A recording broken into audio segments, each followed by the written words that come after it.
great. Keeps getting better. How many more bones will you crush? Now I'm the bad guy. She wouldn't even harm a fly. Yes, I took your family away, and now I can put an end to you.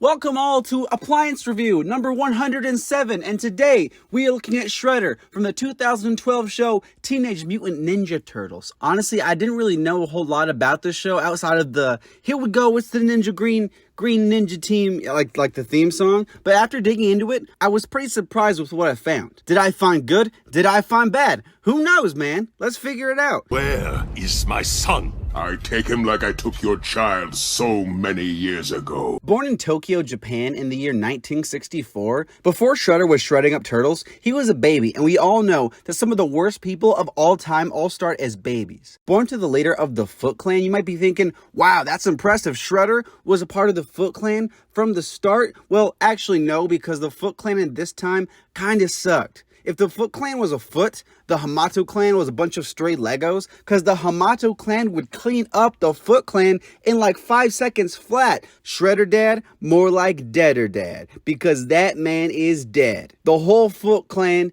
dead. Everyone dead. Being a little orphan baby boy, Shredder would get taken in by a member of the Hamato clan, Yuta, and he'd start training with Yuta's son, Yoshi. The two would quickly become friends as well as training partners, pushing each other to be the best ninja possible, and everything seemed great. However, everything changed when the Simps attacked. Both falling in love for the same girl, Shen, Shredder and Yoshi would compete for the girl, her eventually choosing Yoshi because she was a big Mario fan and Yoshi's sick. Yoshi and Shen would have a child, Shredder would throw a fit, and the whole entire friendship would just fall apart. Eventually learning that he was adopted and that he was actually a foot, Shredder would decide to reboot the clan and kill Yoshi. Going to kill Yoshi, Shredder would make a poor mistake and accidentally kill Shen, making both the dudes very upset, sort of depressed. Shredder would ditch Yoshi, kidnap the baby, and go, yeah, your real dad, who you don't know is your real dad, he killed your mom, and also he's a rat now, so yeah, let's be evil. Honestly, I had no idea the origin was this expansive, and overall I enjoy it.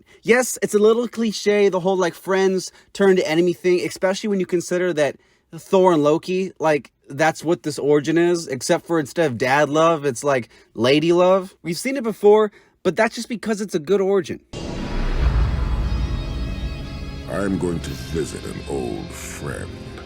Kevin Michael Richardson. Oh my gosh, this guy is insane. If you don't know who this voice actor is, he's the guy with the really deep voice. Like, you've heard him. It's a fact. I've heard him in so many different things, and he always just sounds so badass all the time. You could not find a better voice for Shredder. It's impossible. All throughout the show, the performance is fantastic, and Richardson does such a great job making Shredder sound like the most intimidating mofo alive. In fact, Shredder as a character too is pretty damn intimidating. I love the fact that it's obvious this dude would clean the turtles up, and hell, he does. He cleans these guys up so fast. As far as intimidation goes, Shredder is 10 out of 10, especially when the show has some not so intimidating villains. I also really like this relationship with Splinter. It's one of the show's best. You can just tell through the conversations that there's so much history here, and it feels like there's so much just weight and meaning whenever these two fight.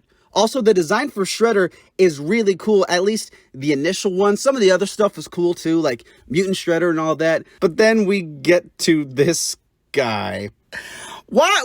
Okay, pause. Why does this man look like he belongs on the back of Professor Quirrell's face? Why does this man look like one of those flat, like, fish that we see as the example for all the ugly fish? If I had the choice between looking like this or the human rat, I'm picking the human rat every single time, because the human rat does not look like this moldy, rotten chicken nugget zombie mountain from the Game of Thrones thing. He's just ugly as heck.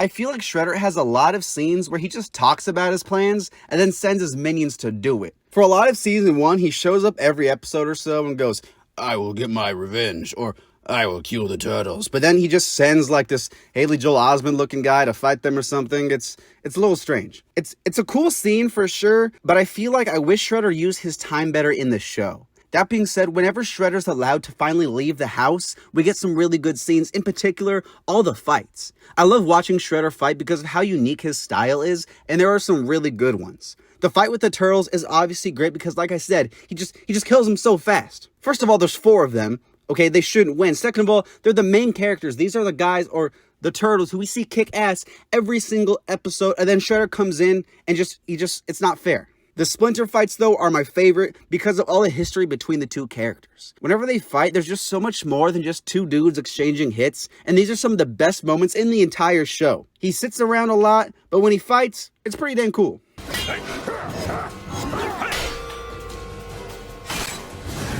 Stealing a baby is evil, always has been, always will be. But there's something about Shredder we need to talk about. The fact that he wins. The whole entire show he's going, I will kill Hamato Yoshi. Oh my god, I'm gonna kill Master Splinter. Oh my gosh, this guy's like, okay, wait. Okay, I think it's my grandma. Hey grandma, this guy thinks he can beat Master Splinter. You mean that little Shredder? Yeah, that's the one. Ain't no way in hell that motherfucker's taking Splinter, boy. He's so stupid. He's so,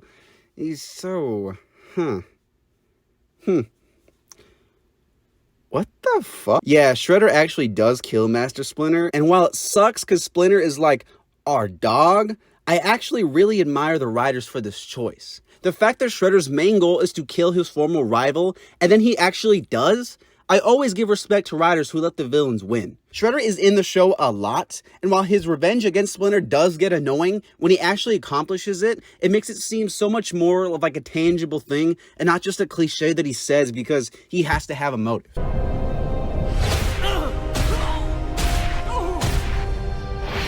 We've seen the Shredder motive many times, but that doesn't mean it's a good motive. It's pretty solid. Kevin Michael Richardson absolutely kills this performance, and Shredder is one of the most intimidating villains I've seen on a kid's show in a very long time. Also, how can you not love this design? It's just so freaking clean. For every awesome Shredder scene, unfortunately, we have one where he's just sitting around wasting our time, but I give a lot of credit to him for actually accomplishing his goal. I'm gonna give Shredder a 7. I am weary of your excuses.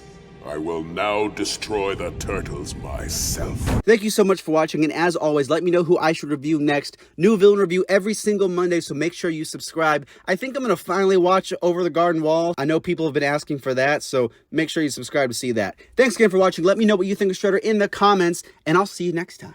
I will finish what I started all those years ago. I want them all wiped out.